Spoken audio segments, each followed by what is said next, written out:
Sa entertainment news, ginkoronahan ang pambato sang Palawan nga si Angelica Lopez bilang Reyna Filipinas Grand International 2026 sa unang Grand Coronation Night sang pageant.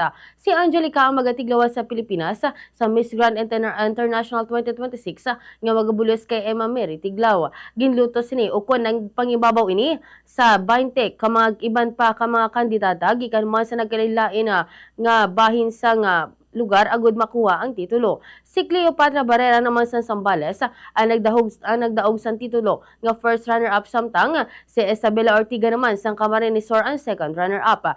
Ginkilala man sa Daisea Nessels pala sang madaluyong bilang third runner-up kag Luisa Benavides sang Caloocan bilang fourth runner-up. Samtang sa Dayan Patricia Diaz naman sang Manila kag Alexia Brooks sang Iloilo City ang napilian nga magapresentar sa Pilipinas sa masunod nga edisyon sa Miss Grand International All-Stars matapos nga makuha ang Reyna Filipinas Miss Grand International All-Star o All-Stars title.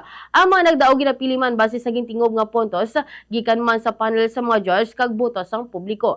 Kalakip naman sa mga judge amo ang internationally acclaimed Filipino designer Markela Cinco kag Miss Grand International 2024 CJ Opieza kag inaugural Miss Grand International All-Star winners Vanessa Pulgarin sang Colombia kag first runner-up sa Miss Grand International All-Star nga sang Vietnam.